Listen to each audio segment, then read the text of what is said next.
All right, today we're going to talk about nationalism, the second part of nationalism presentation, particularly Western settlement, foreign policy, and American industry and the economy. So let's go ahead and get started. Less than 10 years after the start of the War of 1812, the population west of the Appalachian Mountains had doubled. Much of the nationalistic and economic interest in the country was centered on the West, which presented both opportunities and new tricky questions. So there were a couple reasons for this westward movement happening when it does. Again, remember, in history, we always want to understand, why does this movement happen when it does? Why not 50 years later? Why not 50 years earlier? So here are some of the factors that contribute to westward expansion during this time period. The first of which was the complete the taking of Native American land.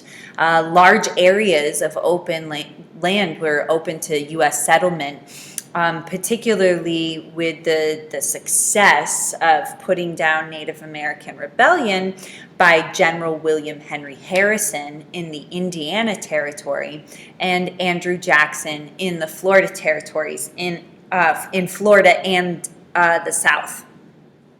Also, economic difficulties in the Northeast from the embargo and the war caused people from this region to seek a new future across the Appalachians. In the South, tobacco planters needed a new land to farm because they had over-farmed the soil and robbed of all of its nutrients. So they needed fresh land to farm, so they moved west as well. And they found that land in Alabama, Mississippi, and Arkansas. Also, the United States experiences massive amounts of improved transportation, which we'll talk about later, but basically the building of roads and canals, steamboats, and railroads leads to more movement or increased movement west. And lastly, there's a large wave of immigration that the United States experiences during this time period. More Europeans become attracted to America by the promise of new land in the Great Lakes region and in the valleys of the Ohio, Cumberland, and Mississippi rivers. So with this new growth, there are a couple questions that arise. Despite the rapid growth, the new states in the West had really small populations relative to those of the other two sections, right? Because they're newer. And in order to enhance their limited political influence in Congress, Western representatives begin bargaining with politicians from the other sections, the North and the South, to obtain their objectives. And so the objectives of the Western states were cheap money or easy credit from state banks rather than the Bank of the United States.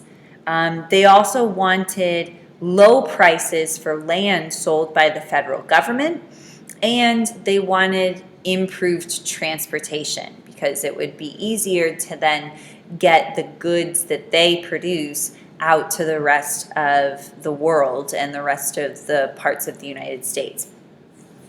But they did remain divided over the issue of slavery. Those who settled in the southern regions wanted slavery for economic reasons, particularly for labor for the growing cotton fields. But those settling in the north had very little use for slavery. In 1819, when the Missouri Territory applies to Congress for statehood, the slavery issue ends up becoming the subject of angry debate in the United States Congress and really shakes the United States government. So let's talk about that. The Missouri Compromise, or the Mo Comp, as I usually write it in my notes because I'm too lazy to write out the Missouri Compromise all the time. This happens 1819 or 1820 is actually when the compromise is created, but it arises because of this problem. So Missouri wants to enter into the Union, okay? They want to enter in as a slave state, but the United States in Congress had been trying to maintain a balance of representation of northern states and southern states, of slaveholding states versus non-slaveholding states. And again, this has absolutely nothing to do with morals, because the people who have the most representation in Congress end up having the most power, because that is the lawmaking body of the United States government. Okay, so in order to prevent increased tensions, the United States was able between 1791 and 92 to keep, or not between 1791 and 92, that's only 1 year, but around 1791/92, when Vermont enters the Union, the United States Congress is able to keep and maintain a balance. For every free state that gets added to the Union, a slave state is added to the Union. And so there's equal representation. But Missouri, when Missouri wants to come in, it would cause an upset of balance. If it comes in as a slave state, then the northern free states will be unhappy. If it comes in as a free state, then the southern slave states will be unhappy. So how do we address that problem of balance? And also, Missouri is the first territory in that large chunk of land that the United States acquired in 1803 as the Louisiana Purchase. So many people in Congress are very worried over facing not only like answering this problem, but then facing future problems of a similar nature as other territories from the Louisiana Purchase want to enter the Union. So how do we solve this immediate problem of balance? And then how do we try to create a system to address this situation in the future? So there was a proposed solution, which it didn't end up passing, but it was proposed by Representative James Talmadge. Talmadge from New York, and he basically proposed this amendment. He wanted to propose an amendment to Congress's bill allowing Missouri to become a state. And there were two parts to this bill. And he said, the bill said that future slaves will no longer be allowed in Missouri. Okay, so there were currently slaves in the Missouri Territory, and that those could stay. But any slaves, nobody could bring slaves into Missouri, and nobody could settle in Missouri with slaves. Okay, so only the slaves that exist in the Missouri Territory are allowed. And then the second part of that bill is the children of those slaves that are currently in this territory will be freed or emancipated when they turn 25. And so you can imagine that this plan called for basically a phasing out of slavery in Missouri, kind of allowing it at the start, but then ultimately phasing it out as the children of these existing slaves become emancipated. And then once they're emancipated, their children are emancipated, et cetera, et cetera. Or not emancipated, they're born free. All right. So you can imagine that the South was not pleased with this solution, because it would end up ultimately in a free state. And this is really where Henry Clay, who we talked about earlier, from Kentucky, a congressman from Kentucky, or representative, from Kentucky, comes in and kind of saves the day. He's known as the great compromiser for his plan. But it's so contested in Congress that he actually has to break the bill up into 3 separate bills in order to get it passed, because nobody could agree on everything at one time. So there are 3 big parts to Henry Clay's solution. The first of which is Missouri is going to enter into the Union as a slave-holding state. But in order to keep that balance, okay, the second part of the plan says that the territory in the northern part of New England, which is Maine, the Maine territory, which was part of Massachusetts, would become its own state. And then it would be a free state. So you have Missouri entering into the Union as a slave state and Maine entering into the Union as a free state. And so that maintains the balance of representation. But it doesn't really do anything about future states or future territories wanting to enter the Union. And so this is the last part of Henry Clay's proposal. And that is the establishment of the 36-30 line as the kind of divider for who will be slave and who will be free states. And this 36-30 line said that anything below the 36-30 line, okay, which is where Missouri is, anything below the 36-30 line will automatically be a slave state when it enters the Union. And anything above the 36-30 line will automatically be a free state when it enters the Union. Okay? And this was considered a really positive thing, because not only did it solve the immediate crisis, but it was hopefully a solution to all future discussions regarding territories wanting to enter the Union. And as the United States continues to expand, people know that this topic is going to continue to come up unless a long-term solution is proposed. So Henry Clay kind of saves the day and views this as a long-term solution. Thomas Jefferson, however, in a letter to John Holmes shortly after the passage of the Missouri Compromise, expresses his discontent with this quote here. And I'd like you to read this quote. If there's any words that you do not understand in this quote, then please go ahead and look those up. But I'd like you to tell me what Thomas Jefferson is expressing in these 2 lines, basically. But this momentous question, like a fire bell in the night, awakened and filled me with terror. I considered it at once as the death knell of the Union. Why would Thomas Jefferson refer to the Missouri Compromise as the death knell of the Union? Please go ahead and put that in your notes. We're going to talk about it next class. So let's move on to foreign affairs. Following the War of 1812, the United States adopted a much more aggressive and nationalistic approach in its relations to other nations.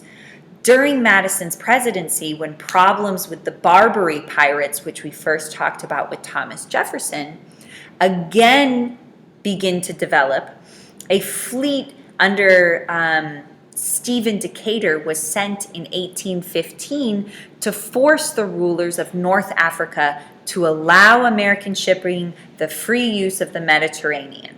Okay, so Madison has no problem sending the Navy over to the Barbary coast yet again in order to force them to acquiesce to the U.S.'s use of the Mediterranean. Stop messing with U.S. ships. Okay, remember Jefferson kind of had a bit of a compromise for that, but Madison he's not playing around. He needs those pirates to stop it. Okay, that's a different reaction. So we talk about change over time a lot in this class. So looking at the shifting of American foreign policy is incredibly important. Also, President Monroe and Secretary of State John Quincy Adams are going to continue this policy, this nationalistic policy that seeks to advance American interests while at the same time maintaining peace. So they don't want outright war necessarily with other nations, but they are going to protect what they determine as American interests. A couple developments happen in terms of foreign affairs.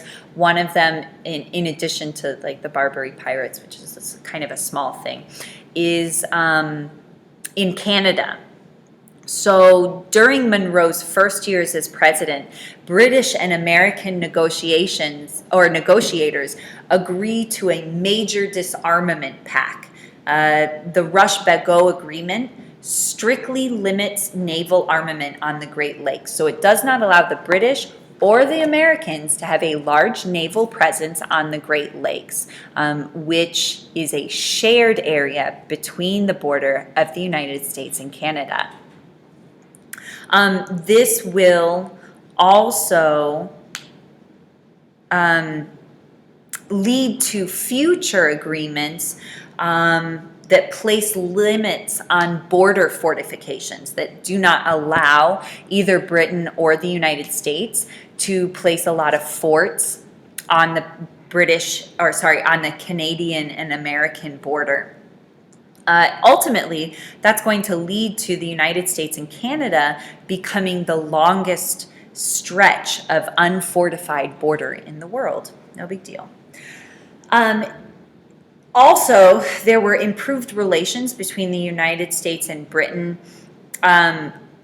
continued in this Treaty of 1818, which provided for shared fishing rights off the coast of Newfoundland and joint occupation of the Oregon Territory for 10 years. Make sure you got that, because we're going to come back later, not this cast, but we'll come back to in future videos and talk about Oregon and the U.S.'s presence in Oregon. So the United States agreed to joint occupation of the Oregon Territory for 10 years as a result of the Treaty of 1818. Okay, the last part of the treaty said that it basically established the 49th parallel as the northern limits of the Louisiana Purchase. So this basically created the this created the border of the United States and Canada. All right, let's talk about Florida and the craziness that happens in that place. Florida, there's always something crazy going on in Florida. During the War of 1812, U.S. troops occupied western Florida, okay, the panhandle of Florida, which was a strip of land on the Gulf of Mexico extending all the way to the Mississippi Delta. Previously, that land had been held by Spain, which was Britain's ally. After the war, Spain started to have difficulty governing the majority of Florida, particularly the panhandle, okay, the large parts sticking out. Not the panhandle, the peninsula. That's the large part sticking out. And the reason that they had problem governing is because they had to remove troops from Florida and place them in South America, where there was a series of revolts, revolutions that were going on, rejecting Spanish colonialism. Okay, so Spain was trying to occupy these territories, but they had to split their resources, and that was spreading them too thin. So because of that, because they needed to put more forces in South America, Florida was kind of left to its own devices. And these chaotic conditions permitted groups of Seminoles, runaway slaves, and white outlaws to conduct raids into U.S. territory and eventually retreat to safety across the Florida borders. Monroe and General Andrew Jackson, used this chaotic, used the fact that they're being attacked by these groups as justification for going in and taking Florida, basically, from the Spanish. So let's talk about Jackson's military campaign. Jackson in Florida basically reminds me of the scene of Lancelot in Monty Python's Search for the Holy Grail. If you haven't seen that, please watch it, when Lancelot is like charging into this peaceful wedding ceremony and ends up just killing all of these people in an effort to be a savior. I'll show it to you in class. So anyway, Jackson in late 1817 is commissioned to stop the raiders, and if necessary, to pursue them across the border into the Spanish part of Florida. So Jackson carries out his orders with a vengeance, and he probably went beyond his instructions. In fact, some historians have said that Jackson actually acted on his own accord when he invaded Florida. And remember, Florida is Spanish territory, so he is invading another country. He's just choosing to do that by himself, okay? So he leads a force of militia into Florida, again, Spanish-controlled Florida. He destroys Seminole villages, just completely lays waste to them. He ends up hanging 2 Seminole chiefs. He captures Pensacola, drives out the Spanish governor there, and hangs 2 British traders that were accused of aiding the Seminole revolt or resistance to Jackson and his militia. I mean, it's really quite unbelievable. And it's not surprising that many members of Congress were terrified over this.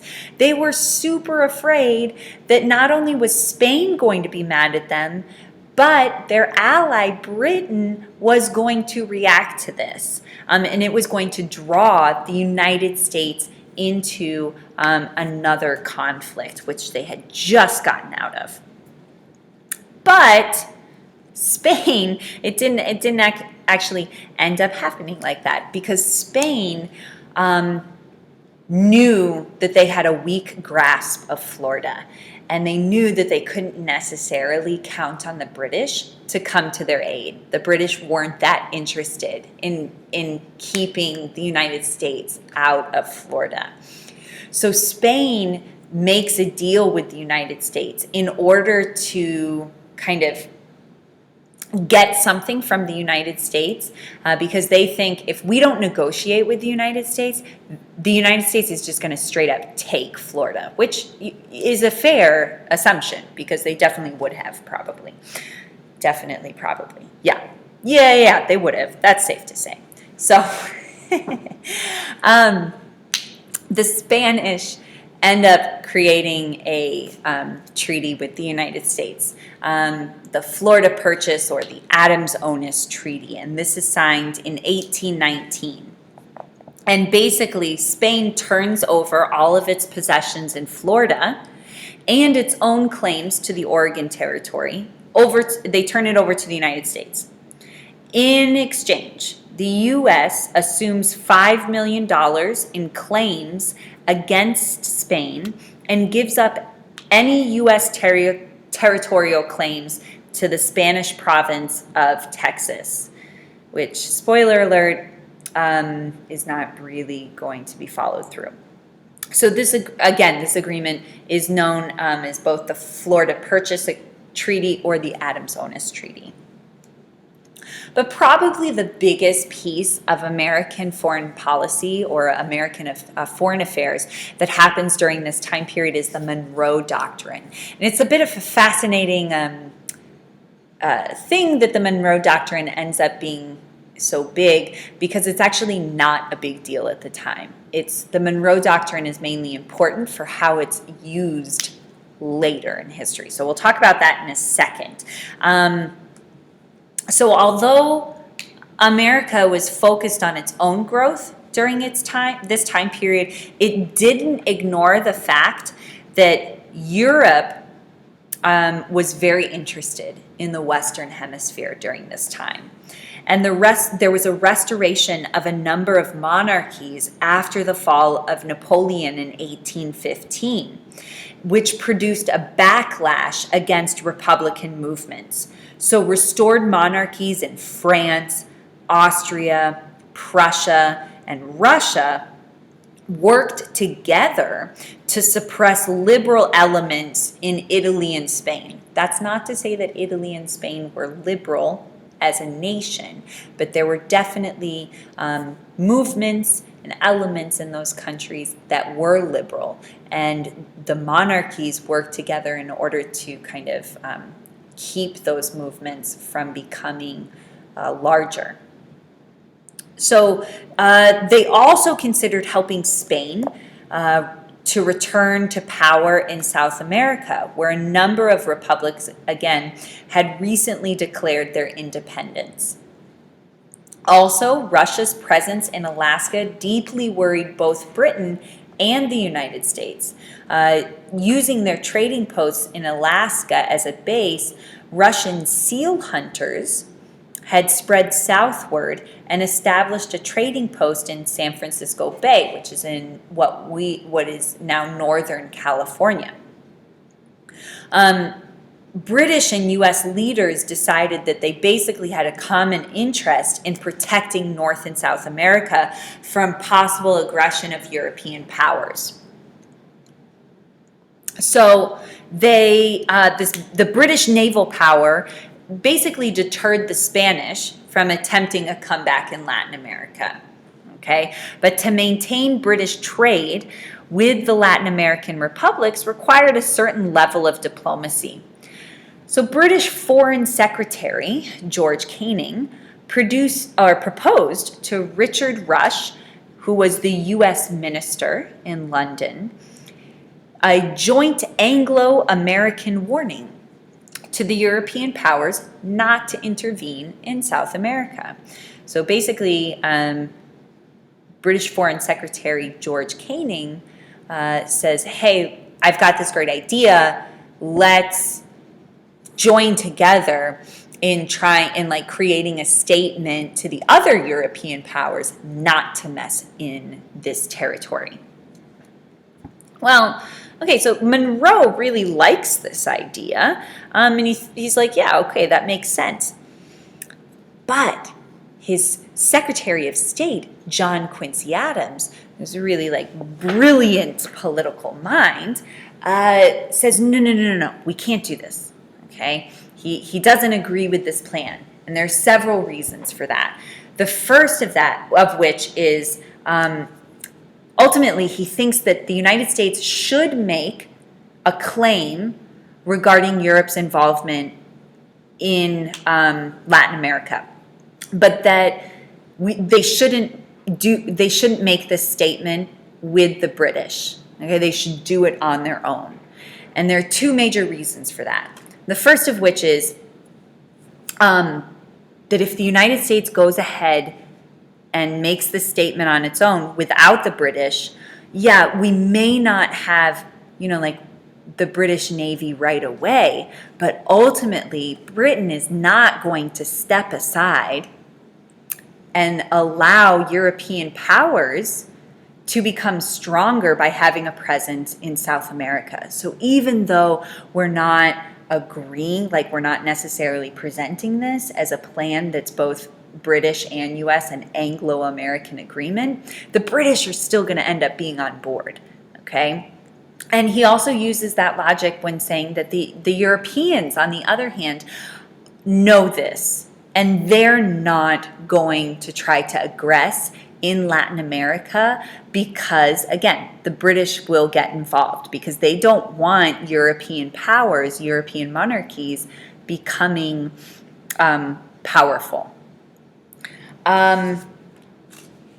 So the United States does, Monroe ends up being persuaded by this, and he issues on December 2nd, 1823, he inserts this in his annual message to Congress, a declaration of U.S. president or U.S. policy towards Europe and Latin America, and it's called the Monroe Doctrine after President Monroe, and basically says that the European powers do not have the right to interfere with the Western Hemisphere. Okay, that's America, and America's going to deal with that. Well, not surprising. People in America were super happy about this. Yay, go America, like stay out of here, Europe, we got this. But they quickly forget the excitement over this because there's a lot going on the home front. Canning is really ticked. Okay, and he's pretty annoyed by the fact that he realizes that when the United States said, hey, Europe, stay out of the Western Hemisphere, that the United States wasn't just talking about these other European monarchies, that the United States was also talking about the British. Okay, naturally, the European monarchs are angry, but they're not going to do anything, again, because of the British Navy.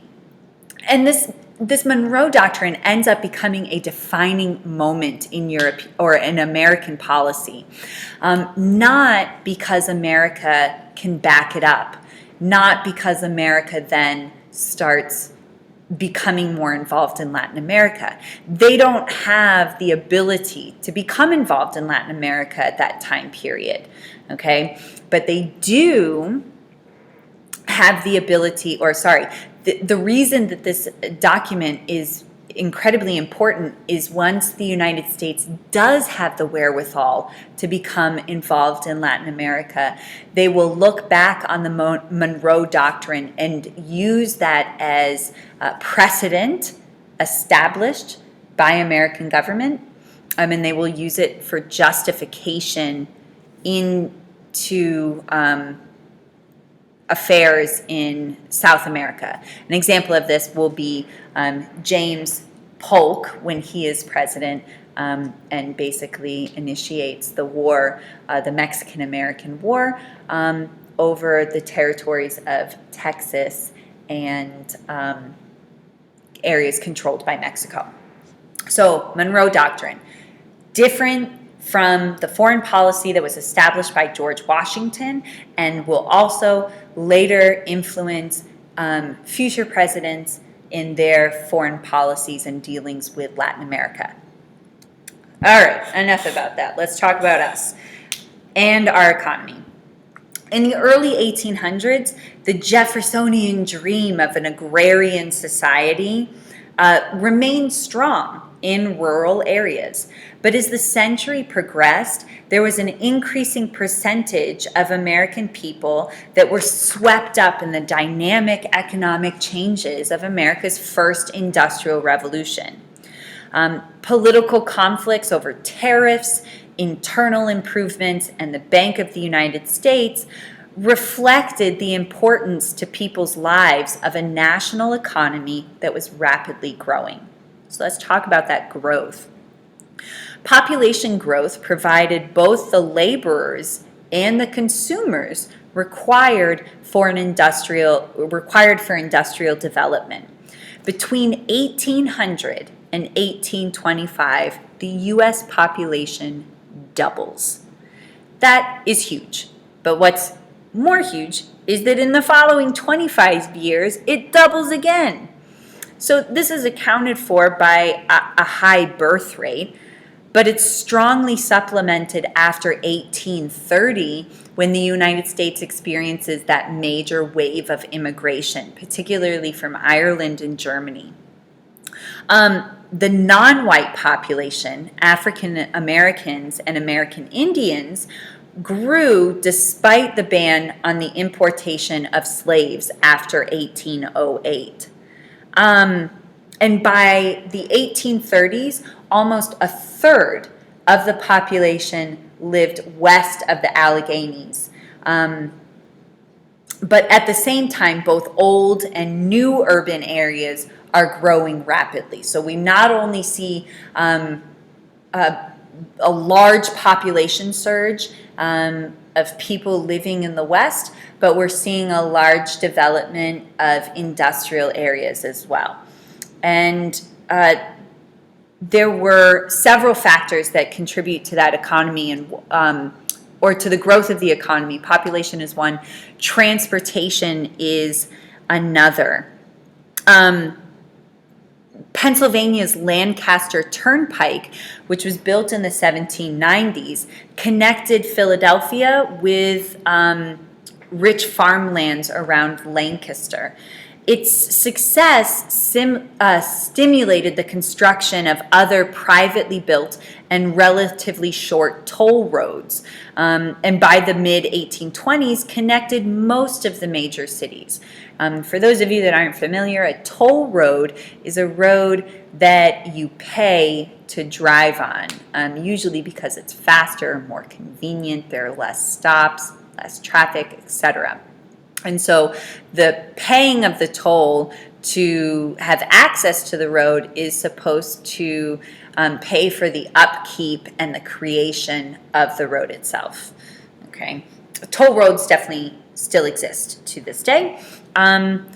Despite the need for these roads, though, the national government was not able to pass legislation to do this on a federal level. That's a conversation that was discussed in the previous video regarding the power of the federal government versus the state government. So I'm not going to spend a whole lot of time over there.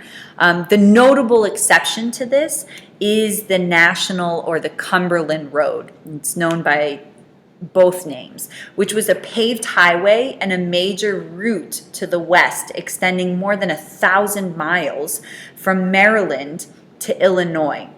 It began in 1811 and was completed in 1850. And it was funded by both federal and state money, different states receiving ownership for segments of the highway. Okay, so there's the Cumberland National Road is kind of an example of a compromise on who funds infrastructure. Another big moment was the completion of the Erie Canal in New York State in 1825. And this was a huge deal because it linked the economies of Western farms and Eastern cities. The success of this canal in stimulating economic growth caused other people to want to build canals as well. So in little more than a decade, canals joined together all of the major lakes and rivers east of the Mississippi. And this improved transportation meant lower food prices in the east because it was easier to get food to the east. It meant more immigrants settling in the west because even though their point of entry in America is the East Coast, they now have the ability to easily get from east to west and seek out the possibility of farm life, of being their own king. And it benefited both by creating, both East and West, by creating stronger economic ties between the two sections. The age of mechanized steam-powered travel began in 1807 with the successful voyage up the Hudson River on the Clermont, which was a steamboat developed by Robert Fulton. So here's a picture of a steamboat. You can see the steam stack kind of in the middle of this boat. To the left of that stack, you'll see the circle, and that is a water wheel. Okay, and the water wheel is where basically the energy is produced to create the steam that makes the boat run. And if you'll remember, most boats during this time period before the invention of the steamboat are powered how? By sails, right? So they are subject to the winds and the currents. So you could not go from Louisiana up to Canada on the Mississippi River because that is not how the Mississippi River flows. But now with the invention of steamboats and canals, you can actually travel upstream. You are not at the whims and mercies of currents. And so this naturally leads to an increase in transportation because people now can travel in ways that they were not able to travel before. Railroads, oh man, railroads are super important in American history. We'll talk much more about railroads and their role in Western expansion when we reach the big era of the railroad, which is it comes out of the American Civil War. But the start of that era can be pinned to the 1820s when its first lines were established. Railroads were privately owned businesses. Okay, these are not government-owned businesses. That is going to be something that leads to quite a bit of discussion and controversy later in America. But the first couple of lines that are laid, the railroad tracks that are laid in the 1820s, have some major safety concerns. But by the 1830s, more and more tracks and cars are being created. And the combination with railroads and other major improvements in transportation rapidly changes small western towns like Cleveland and Cincinnati, Detroit, and Chicago into booming commercial centers of the expanding national economy. So let's talk about, we've talked about the economy and the population growth. Let's talk about the actual development of industry. At the start of the 19th century, a manufacturing economy had barely begun in the United States.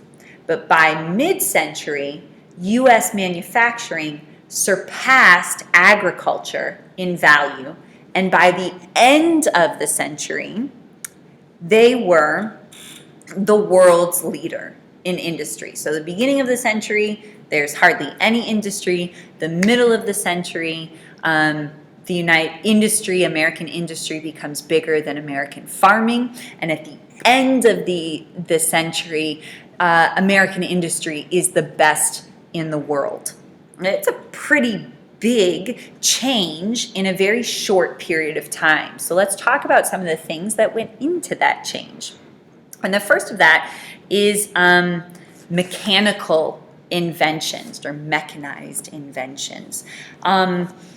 So the United States starts processing and protecting patent laws. And a patent is basically, it protects the inventor and it says people have to credit the inventor when creating a new invention, when they can't just steal somebody's idea and reuse it, that they have to credit the person that originally created it. Okay, and so this leads to other people becoming inventors because it's now economically profitable for people to invent things because they won't just be taken by, those ideas won't just be taken by somebody else. I mean, ideally, that's how it's supposed to work. Probably one of the most important inventors that we will discuss during this time period is Eli Whitney. And he is most known for two big inventions. The first of which comes out of the War of 1812. Eli Whitney finds a quicker, less expensive way to produce rifles. Instead of having one person create a rifle from start to finish, and it's basically this handcrafted mechanism, that is different from rifle to rifle. Anytime something's hand created, there's going to be little differences in it. He comes up with the idea of interchangeable parts. Okay, why don't we just have all handles look the same? And why don't we just have all triggers made the same way at the same time? And so this is going to lead eventually, though not yet, eventually to the assembly line, okay, which is still used today in forms of labor. Okay, so interchangeable parts allow for the mass production of goods, and it is cheaper to produce. Also, the people that can make these things now need to be less skilled. You need to be extremely skilled in order to create a rifle, okay? But you do not need to be skilled in order to fasten a trigger to a rifle. Does that make sense? Okay, so now you can have less skilled labor, which means you can employ more people to do more jobs. It ends up being cheaper. Okay, also the biggest thing at this time period is the development of the cotton gin. Okay, for those of you that have not seen a ball of cotton or felt a ball of cotton when it's picked, cotton has these pesky seeds in the middle, and in order to get the seeds out of the cotton, you have to kind of pull the cotton apart multiple times and stretch it out in order to pull these sticky seeds out of the cotton. It's pretty like labor. I mean, it's like it's a process. It takes a while to do, okay? And you have to get the seeds out before you can start spinning the cotton and making it into textiles. So, Eli Whitney is credited with inventing the cotton gin, which you see here. The cotton gin is basically a hand crank where you put balls of cotton into the gin and you crank the handle, which combs through the balls of cotton and separates the seeds from the cotton. So it's a very low intensity and quick way of going from harvesting the cotton to then selling the cotton. Okay. The social, political, and economic implications of this are extremely huge. The most important thing about this probably is the fact that it increases the United States' production of cotton, which we'll talk about in a second, and because the plantation owners are not going to be picking cotton by themselves, it increases the U.S.'s dependency on slavery. Okay. Again, two topics that we will definitely talk more about later. I also do want to note quickly that Eli Whitney, some people say Eli Whitney stole his idea from somebody else, probably a slave who worked in the cotton fields and would have a better reason, like a more vested interest in finding a less laborious way of getting the seeds out of cotton. It's not that isn't true. It's just that as historians, we don't have access to documentation that would support that claim, because unfortunately, slaves during this time period, they're not educated, and they're not they don't know how to read and write. By and large, of course, there are several most notable exceptions to that rule, but it becomes illegal eventually to teach slaves how to read and write. So this is an entire population that does not have access to education. So it's very unlikely that we'll ever discover somebody had written in a journal entry, today I invented this amazing machine, or that they had sketches created that then Eli Whitney stole. If he did do that, we don't have the evidence to support it. So currently, because Eli Whitney is the one who has the record of the patent for the cotton gin, Eli Whitney is the person who is credited with the invention of the cotton gin. But it's always super important to know about these like historical interpretation discrepancies that go on in this field. Okay, let's talk about raising capital. Okay, New York passed a law in 1811 that made it easier for business to incorporate and to raise capital or money, specifically money, by selling shares of stock. Okay, so it made it easier for businesses to become corporations and then for corporations to sell stocks. For those of you that aren't familiar with what a stock is when you buy a stock, you're buying a piece of a company. And so you're giving money to that company to own part of that company. And what's supposed to happen is then that corporation takes the money and invests it back into the corporation. So the fact that the New York passed these laws protecting corporations allowed for businesses to raise the money needed to build factories and canals and railroads, right? Next we're going to talk about the development of the factory system. And just keep in mind that this is an industrial revolution, but this is not the industrial revolution that the United States is going to experience later. Okay, so we do have some factories with smokestacks, but this is not like the massive factories that we will see later at the turn of the 20th century. Okay. So when Samuel Slater emigrated from Britain, he took with him the British secrets for building cotton spinning machines. Britain, rightfully so, did not want other countries to know how to create textiles. So they kept these plans under lock and key, okay, because they wanted to be the ones controlling the textile market. So when Samuel Slater essentially steals these plans and comes to the United States to start his own industry, and is quite successful. He puts this knowledge to work by helping establish the first U.S. factory in 1791.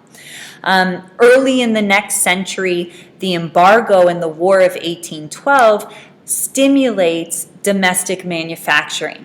Also, domestic manufacturing is aided with the help of protective tariffs. Okay, so New England quickly emerges in the 1820s as basically the major manufacturing center. And there are a couple reasons for that, the first of which is strictly geographic, okay? Remember questions about geography, how geography impacts culture, economics, politics, society are always very big questions when it comes to the AP. So this geographic factor had to do with New England's access to waterways. New England has a much easier access to waterways than other parts of the nation. And these factories were run on water power, so they needed to be near running water. And because New England is close to running water, New England made the most sense for being the manufacturing hub. Also, the states in New England heavily invest in the establishment of canals, which only furthers access to running water, allowing for the creation of more factories. The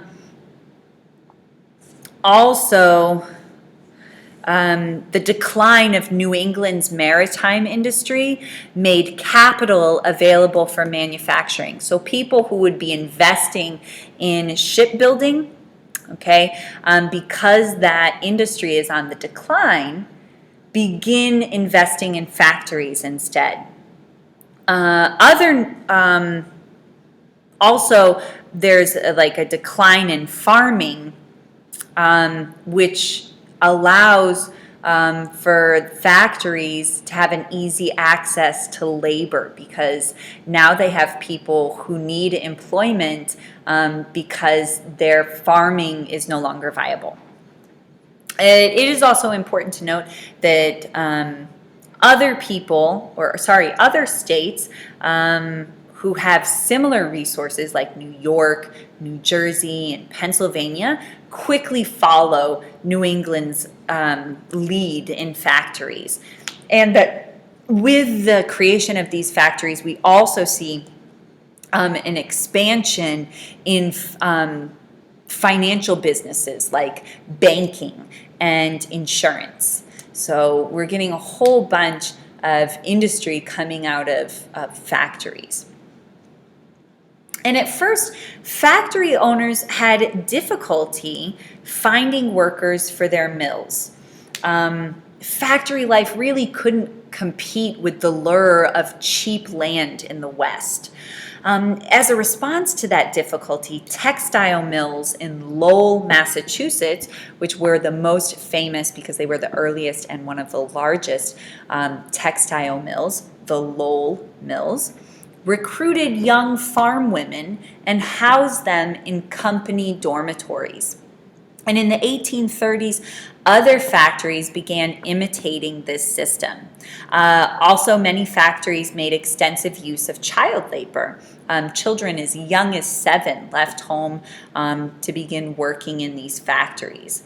And with the wave of massive amounts of immigrants in the 1830s and beyond, factories begin also employing not just women and children, but immigrants as well. Here you see a sketch of the Lowell Mills in Lowell, Massachusetts. This collection of buildings, that is all part of the textile mill, okay? So you have several buildings that are dedicated to the actual mills themselves in the process of creating textiles. But then you also have several buildings that are dormitories for single women, for families, for children, et cetera, et cetera. So this really kind of looks like a college campus, and it ends up being like its own community. Not surprisingly, with a rise in industry and factory work, we also see the development of unions. Now, a union, if you're not familiar, is established at its core to protect. It's established by workers to protect the rights and interests of workers. And basically, the theory behind it is that a collective voice is going to be louder than a single voice. So if you were to have a student union in college, you do. If you were to have a student union here, it's basically like your student council is your version of the union. If you, as an individual student, have one complaint or a concern about our school, you would probably be very easy to overlook. Sorry, guys, okay? But if you were able to get a group of individuals that share that concern, to bring that concern to the school will then take notice, okay? So that's basically the philosophy behind unions. And trade or craft unions, they're called the interchangeable, were organized in major cities as early as the 1790s, and they only increased as the number of factories increased. Many skilled workers, a skilled worker is somebody that needs to train in order to do that job, like a shoemaker or a weaver, had to seek employment in factories because their earlier practice of working in their own shops, which was called the craft system, people working from their own shops or from their home, is no longer able to compete with lower priced, mass-produced goods that are coming out of factories. So the craft system in America is replaced by the factory industrialized system. And all of those workers from the craft system end up going to work, for the most part, in factories. Long hours, low pay, poor working conditions end up leading to widespread discontent among factory workers. And a prime goal of unions during this time period, we're going to talk about unions throughout American history from now on, but the prime goal for this union, or for this time period, was mainly the establishment of the 10-hour workday. But there was a couple of obstacles that prevented unions from being really successful.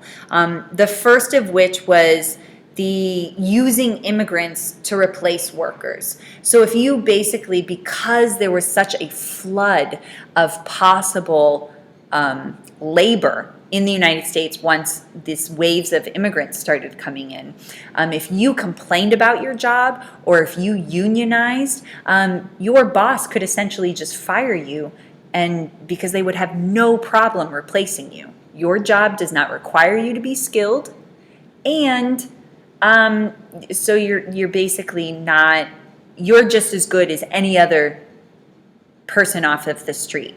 Okay, and because immigrants, they're coming to the U.S., they need jobs, right? They need to protect and provide for their family, so they're going to take those jobs that they're offered. So this also is going to create a lot of tension between Americans and immigrants and new Americans, basically. The other big obstacle is that states begin outlawing unions. They pass legislation to outlaw unions and make it illegal to form a union. And then also, again, just like with the immigrants, when the United States experiences this economic depression, beginning with the Panic of 1819, there's a large unemployment rate. And if you're unemployed, again, you need a job. It does not matter that other people are trying to unionize. You need to put food on your table. You need to be able to pay your bills and provide for your family. So a large unemployment rate kept people from being able to work together in order to get what they want, okay? Because unions only work when everybody is on board, okay? All right. Commercial agriculture. This is different than subsistence farming. So farming during this time becomes more commercial and becomes like an enterprise rather than just like providing subsistence for your family. This change to cash crops was brought about by a blend of factors, the first of which were large areas of Western land were made available at low prices by the federal government. So state banks made it easy to acquire land by providing farmers with loans at low interest rates. So it was easier for people to invest in commercial farming, okay, because they didn't have to pay as much for the land. Also, the markets increase. Initially, Western farmers were limited to sending their products down the Ohio and Mississippi rivers to the southern markets. But with the invention of canals and railroads, now they had access to the growing factory cities in the east. So they had more possibility of making money. The commercial agriculture becomes incredibly important in the South. Throughout the 19th century, the principal cash crop in the South was cotton. Eli Whitney's invention of the cotton gin in 1793 transforms the agriculture of an entire region. Okay, now that the United States could easily separate, or people could separate cotton fiber from the seeds, Southern planters found cotton to be much more profitable than tobacco and indigo and the leading crops of that colonial period. So they invested their capital in the purchase of slaves and of new land, particularly in Alabama and Mississippi. And they shipped most of their cotton overseas for sale to the British textile factories, especially while the United States was still working on establishing its American industry in the Northeast. Okay, last thing that I'm going to talk about on this, I promise, and that is the effects of all of this change, what we frequently refer to as the market revolution. So specialization on the farm and the growth of cities, industrialization, and the development of modern capitalism meant the end of self-sufficient households and a growing interdependence among people. These changes combined to bring about a revolution in the marketplace. Farmers fed the workers in the cities, who in turn provided farm families with an array of mass-produced goods. For most Americans, the standard of living increases. But at the same time, okay, even though the standard of living is increasing, the income gap, okay, the difference between rich and poor continues to grow. All right. Oh, I'm going to talk about that in a second. All right. First, let's talk about women. As American society becomes more urbanized and industrial, the nature of work and family life changes for women. We'll talk, again, you guys have presented about this in your movement presentations. So many of the women no longer work next to their husbands on family farms. Women begin seeking employment in a city, though we're usually limited to two choices: either teaching or domestic service. Factory jobs like the Lowell mills were not common, right? Like there's not factories in every single city, okay? So those jobs aren't in mass abundance. The overwhelming majority of working women were single. If they married, they ended up leaving their jobs and took up the duties of the home. So there's still, even though there's like a change and a shift in the role of women in society and at home, there's still that adherence to the cult of domesticity, the expectations of what women should be doing, particularly when they marry. In both rural and urban settings, women were gaining relatively more control over their lives. Arranged marriages were becoming less common, and some women actually elected to have fewer children. However, again, these restrictions on women, there were restrictions on women that continue to remain. Again, one of the biggest one being that women in the United States could not vote. Social mobility, I talked about that briefly when I was introing this section. Real wages improved for most of the urban workers in the 1800s. Urban workers, not rural workers. But the gap between the very wealthy and the very poor increases.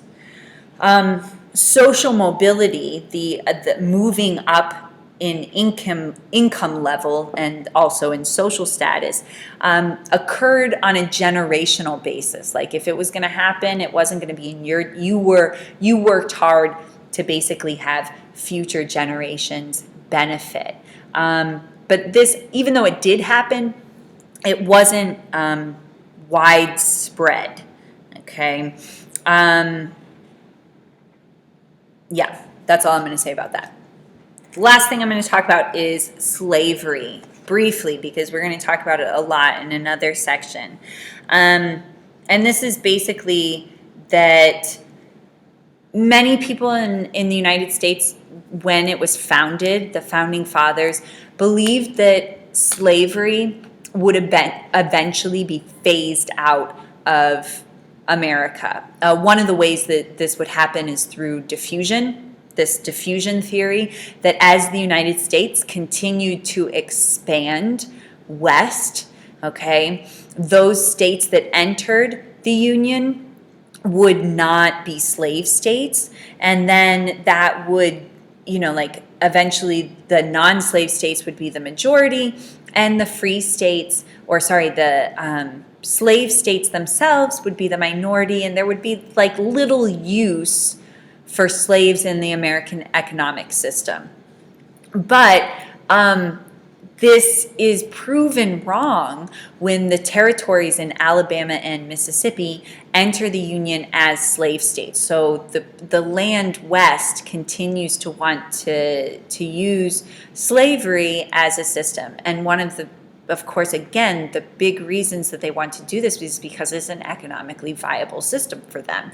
With the invention of the cotton gin, the production of your output for being a large plantation farmer or a large plantation owner that I was about to say employs slaves, but they're not employed, they are owned, okay, that owns slaves, it's high. You can make a lot of money off of that. So this is going to lead the United States into some tricky territory, which ultimately will result in the United States dissolving into civil war. These problems are briefly curtailed, at least on a political power perspective, with the creation of the Missouri Compromise. But it becomes pretty clear that slavery is not going away. At least not naturally, like the founding fathers hoped. Okay, that's it. Khalas. All right.